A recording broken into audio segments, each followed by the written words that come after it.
Supreme court ಆದೇಶದ ಹಿನ್ನೆಲೆಯಲ್ಲಿ ಮುಂಡರಗಿಯಲ್ಲಿ ಬೀದಿ ನಾಯಿಗಳ ಸಂತಾನಹರಣ. ನವೆಂಬರ್ ಒಂದೇ ತಿಂಗಳಲ್ಲಿ 147 ಜನರಿಗೆ ಕಚ್ಚಿದ ನಾಯಿಗಳು. ಜನವರಿಯಿಂದ ಇಲ್ಲಿಯವರೆಗೂ ಒಟ್ಟು 1247 ಜನರು ನಾಯಿಯಿಂದ ಕಚ್ಚಿಸಿಕೊಂಡು ಚಿಕಿತ್ಸೆ ಪಡೆದಿದ್ದು, ಪಶು ವೈದ್ಯಕೀಯ ಇಲಾಖೆಯಿಂದ ನಾಯಿಗಳ ಸಂತಾನಹರಣ. ಮುಂಡರಗಿ ಬಸ್ ನಿಲ್ದಾಣ, ತಾಲೂಕು ಆಸ್ಪತ್ರೆ, ಹಾಸ್ಟೆಲ್ಗಳು ಮತ್ತು ಚಿಕನ್ ಮಾರಾಟ ಮಳಿಗೆ ಹತ್ತಿರ ಹೆಚ್ಚು ನಾಯಿಗಳು ಕಂಡುಬರುತ್ತಿದ್ದು, ಪುರಸಭೆಯವರು ನಾಯಿಗಳ ಅಂಕಿ ಸಂಖ್ಯೆಯೊಂದಿಗೆ ಸಂತಾನಹರಣಕ್ಕೆ ಮುಂದಾಗುವಂತೆ ತಾಲೂಕು ಪಂಚಾಯಿತಿ ಕಾರ್ಯನಿರ್ವಾಹಕ ಅಧಿಕಾರಿಗಳಾದ ವಿಶ್ವನಾಥ್ ಹೆಚ್ ಅವರು ತಿಳಿಸಿದರು. ಮುಂಡರಗಿ ತಾಲೂಕಿನ ಪ್ರತಿಯೊಂದು ಗ್ರಾಮ ಪಂಚಾಯಿತಿಗಳಲ್ಲಿ ಪಿಡಿಒ ಅವರು ಹಳ್ಳಿಗಳಲ್ಲಿರುವ ಬೀದಿ ನಾಯಿಗಳನ್ನು ಸಂತಾನಹರಣ ಮಾಡುವಂತೆ ತಿಳಿಸಿದರು. ಈ ಸಂದರ್ಭದಲ್ಲಿ ತಾಲೂಕಿನ ಎಲ್ಲ ಪಂಚಾಯಿತಿ ಅಭಿವೃದ್ಧಿ ಅಧಿಕಾರಿಗಳು ಹಾಗೂ ಪಶು ಇಲಾಖೆ ಅಧಿಕಾರಿಗಳು, ಪುರಸಭೆಯ ಅಧಿಕಾರಿಗಳು ಹಾಗೂ ತಾಲೂಕು ಆಸ್ಪತ್ರೆಯ ವೈದ್ಯರು ಉಪಸ್ಥಿತರಿದ್ದರು. ಅಚಾನಕ್ಕಾಗಿ ಅದಕ್ಕೆ ಆಹಾರ ಸಿಗಲ್ಲ ಅಂದ್ರೆ ಅನಿವಾರ್ಯವಾಗಿ ಮಕ್ಕಳಿರ್ಬೋದು, ದೊಡ್ಡರಿರ್ಬೋದು ಕಡಿತಕ್ಕಂಥದ್ದು ಅಥವಾ ಏನು ನಮಗೆ ಚಿಕಿತ್ಸೆ ಕೊಡಬೇಕಂತದ್ದು ನೋಡ್ತಾ ಇದ್ವಿ. ಇದು ಒಂದೇ ಕೆಲಸ. ಅಲ್ಲಿ ಎಷ್ಟು ನಾಯಿಗಳಿದಾವೆ ಅಂತಕ್ಕಂಥದ್ದನ್ನ ನಮಗೆ ಪರಿಶೀಲನೆ ಮಾಡಿ ಕೊಡಕ್ಕೆ ಹೇಳಿದ್ರೆ, ಬಟ್ ಇನ್ನುವರೆಗೆ ನಮ್ಗೆ ಮಾಹಿತಿ ಕೊಟ್ಟಿಲ್ಲ ತಾಲೂಕು ಪಂಚಾಯತಿಗೆ. ಈಗ ತಾಲೂಕು ಪಂಚಾಯತಿಯಲ್ಲಿ ಒಂದು ಕಮಿಟಿ ಇದೆ. ತಾಲೂಕು ಪಂಚಾಯತಿ ಕಾರ್ಯನಿರ್ವಾಹಕ ಅಧಿಕಾರಿಗಳು ಮತ್ತೆ ಅದಕ್ಕೆ ಸೆಕ್ರೆಟರಿ ಆಗಿ ನಮ್ಮ ಪಶು ಚಿಕಿತ್ಸಾಲಯ ಇಲಾಖೆ ಅವರು ವೆಟರ್ನರಿ ನಮ್ಮ ಡಾಕ್ಟರ್ ಸಾಹೇಬರು ಅವರು ಕಾರ್ಯದರ್ಶಿ ಇರ್ತಾರೆ, ಪುರಸಭೆಯವರು ಮೆಂಬರ್ ಆಗಿರ್ತಾರೆ, ಆರೋಗ್ಯ ಇಲಾಖೆ ಮೆಂಬರ್ ಆಗಿರ್ತಾರೆ, ಮತ್ತೆ ಸಂಬಂಧಪಟ್ಟಂತ ಇಲಾಖೆ BCM ಇರ್ಬೋದು, ಸೋಷಿಯಲ್ ಹೆಲ್ತ್ ಇರ್ಬೋದು, ಆರೋಗ್ಯ ಇಲಾಖೆ ಕೂಡ ಇದಕ್ಕೆ ಸಮಿತಿಗೆ ಮೆಂಬರ್ ಆಗಿ ಕಾರ್ಯನಿರ್ವಹಣೆ ಮಾಡ್ತಕ್ಕಂಥದ್ದು. ಸೊ ಇಲ್ಲಿ ಕೂಡ ತಾಲೂಕು ಮಟ್ಟದಲ್ಲಿ ಒಂದು ಖಾತೆಯನ್ನು ತೆರೆದಿರ್ತಕ್ಕಂಥದ್ದು. ಸೊ ಅದ ನಂತರ BCM ಇಲಾಖೆ ಇರ್ತಕ್ಕಂಥ ಎಲ್ಲ ಹಾಸ್ಟೆಲ್ಗಳಲ್ಲಿ ಕೂಡ ಇವತ್ತು ಅಲ್ಲಿ ನಾಯಿಗಳನ್ನ ವಾಸ ಆಗ್ತಿರ್ತಕ್ಕಂಥದ್ದು ಕೂಡ ಕಾಣ್ತದೆ. ಯಾಕಂತಂದ್ರೆ ಅಲ್ಲಿ ಇವತ್ತು ಅಲ್ಲಿ ಊಟ ಹೊಡೆದಿರ್ತಕ್ಕಂಥದ್ದು ಆ ನಾಯಿಗಳನ್ನ ಹಾಕಿದ ಮೂಲಕ ಅಲ್ಲಿ ಠಿಕಾಣೆ ಹೂಡಿ ಅಲ್ಲಿ ಸುತ್ತಮುತ್ತ ಓಡಾಡ್ತಕ್ಕಂಥದ್ದು ವ್ಯವಸ್ಥೆ ಇದೆ. ಅದ್ರ ಜೊತೆಗೆ ನಮ್ಮ ಸಮಾಜ ಕಲ್ಯಾಣ ಇಲಾಖೆ ಕೂಡ ಸಾಕಷ್ಟು ಹಾಸ್ಟೆಲ್ಗಳು ಅಲ್ಲಿ ಕೂಡ ಕಂಡುಬರ್ತವೆ. ಅದಕ್ಕಿಂತ ಹೆಚ್ಚಿನದಾಗಿ ಸಾರ್ವಜನಿಕರಿಗೆ ಸಮಸ್ಯೆ ಆಗ್ತಕ್ಕಂಥದ್ದು ಬಸ್ ಸ್ಟ್ಯಾಂಡ್ ಬಂದಿರಲಿ KSRTC. ಸೊ ನಿಮ್ದು ಕೂಡ ಎಷ್ಟು ನಾಯಿಗಳಲ್ಲಿ ನಿಯಂತ್ರಣ ಮಾಡಲಿಕ್ಕೆ ಎಷ್ಟಿದಾವ ಅಂತಕ್ಕಂಥ ಕೂಡ ಪಟ್ಟಿ ಕೂಡ ಕೇಳಿದ್ರು. ಸಿಟಿಯಲ್ಲಿ ನಿಮಗೆ ಪುರಸಭೆ ಕೊಟ್ಟಿರೋ ಅಂತ ಕಾಣಿಸುತ್ತೆ. ಸಿಟಿ ಓನ್ಲಿ 380 ನಾಯಿಗಳನ್ನ ಸರ್ವೆ ಮಾಡಿದ್ವಿ ಸರ್. ಅದರಲ್ಲಿ 300 ಡಾಗ್ಸಿಗೆ ಮಾತ್ರ ನಾವು ಏನು ಆಪರೇಷನ್ ಮಾಡ್ಲಿಕ್ಕೆ ಸರ್, ಇಂಜೆಕ್ಷನ್ ಮಾಡ್ಲಿಕ್ಕೆ ಸಂತಾನ ಚಿಕಿತ್ಸೆ ಕಂಟ್ರೋಲ್ ಮಾಡ್ಲಿಕ್ಕೆ ಅದು 15 ತಾರೀಕಿಗೆ ಬೆಡ್ ಓಪನ್ ಆಗ್ತದೆ, ಟೆಂಡರ್ ಬೆಡ್. ಅದು ಒಂದು injection sir December 15 sir, December 17 ಒಂದು ಇಂಜೆಕ್ಷನ್ ಸರ್ 1450 ರೂಪಾಯಿ ಆಗಿದೆ ಸರ್. ಟೋಟಲ್ 4,95,000 ರೂಪಾಯಿಗೆ ಟೆಂಡರ್ ಕರೆದಿವಿ ಸರ್.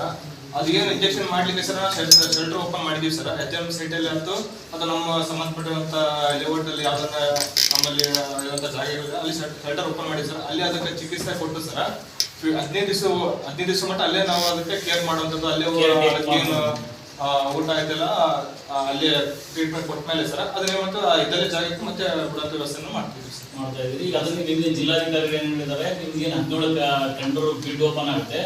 ಇನ್ನೊಂದು 10% ಆಡ್ ಮಾಡಿ ನಮ್ಮ ಗ್ರಾಮ ಪಂಚಾಯತಿ ಸಂಬಂಧಪಟ್ಟಂಗೆ ಕೂಡ ಅವರು ಕೂಡ ದುಡ್ಡು ಪೇ ಮಾಡ್ತಾರೆ.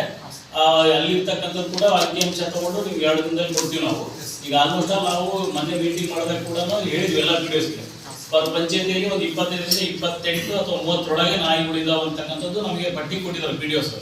ನಮ್ಮ ಆಮೇಲೆ ದೊಡ್ಡ ಪಂಚಾಯತಿಗಳಲ್ಲಿ 50 ರಿಂದ 60, 40-20 ಜಾಸ್ತಿ ಇರ್ತಕ್ಕಂಥದ್ದು ನಮ್ಗೆ ಕಂಡು ಬಂದಿದೆ. ಸೊ ಅದನ್ನು ಕೂಡ ಪಟ್ಟಿ ಮಾಡಕ್ಕೆ ಹೇಳಿದ್ದಾರೆ DC ಸಾಹೇಬರು. ತಮಗೆ ಕೊಡ್ತೀವಿ. ನಿಮ್ಮ ಚೀಫ್ ಆಫೀಸರ್ ಕೂಡ ಮಾತಾಡಿದ್ದಾರೆ. ನಾವು ಏನಾಗುತ್ತೆ ಗೊತ್ತಿಲ್ಲ, ನಿಮ್ದಾಯ್ತು ಅಂದ್ರೆ ವಕೀಲ ನಾವು ಸಪ್ರೇಟ್ ಆಗಿ ಟೆಂಡರ್ ತರೋದು ನಾವು ಕೂಡ ಮಾಡ್ತಕ್ಕಂಥದ್ದು ಬರ್ತದೆ ನೋಡೋಣ.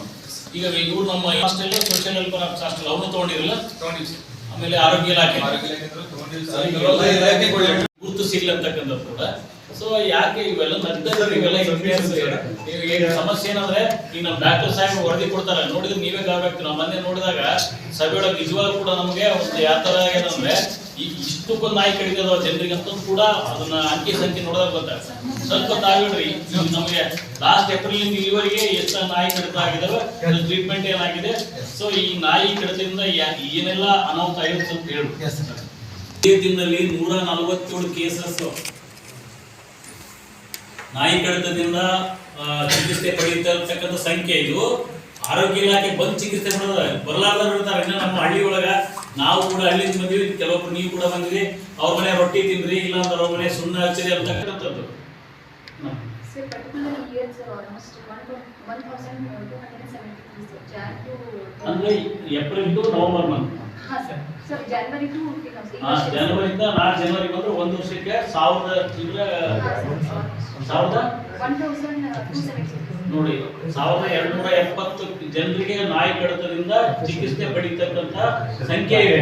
ಸೊ ಇವನ್ನ ಈಗ ನಾವು ಸಂತಾನ ಮಾಡಲಿಲ್ಲ ಮುಂದೊಂದು ದಿನ ಬಹಳಷ್ಟು ಬೀದಿ ನಾಯಿಗಳು ಹಾವಳಿ ಆಯ್ತಂದ್ರೆ ಕಷ್ಟ ಆಗ್ತದೆ. ಈಗ ನನ್ನ ಮೊನ್ನೆ ತಾನೇ ನಾವು ದಾವಣಗೆರೆ ಒಂದು ಘಟನೆ ನೋಡ್ಕೊಂಡ್ರೆ ಆ ಹೆಣ್ಮಗಳು ಕೈಯೇ ತಿಂದ್ಬಿಟ್ಟಿದಾವೆ.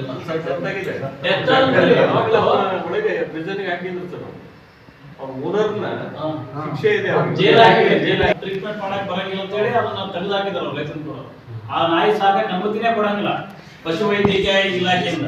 ಬಟ್ ಅವ್ರು ಸಾಕಿರ್ತಕ್ಕಂಥ ಏನಾದ್ರು ಸಮಸ್ಯೆ ಆಯ್ತಂದ್ರೆ ಅವ್ರು ನಾಳೆ ಅವರೇ ನೇರವಾಗಿ ಹೊಣೆಗಾರ ಆಗ್ತಾರೆ ಮತ್ತು ಜೈಲು ಶಿಕ್ಷೆ ಕೂಡ ಇನ್ನೊಂದು ಸರ್ ಸಬ್ಮಿಷನ್ ಮಾಡಕ್ ಬರ್ತದ. ಅವ್ರ ಮೇಲೆ ಒಂದು ನಮ್ಮ ಪಶು ಇಲಾಖೆ ಪಶು ಚಿಕಿತ್ಸಾ ಇಲಾಖೆಯಿಂದ ಏನಾದ್ರು ನಾವು ಕ್ರಮ ವಹಿಸಕ್ ಬರ್ತದೆ.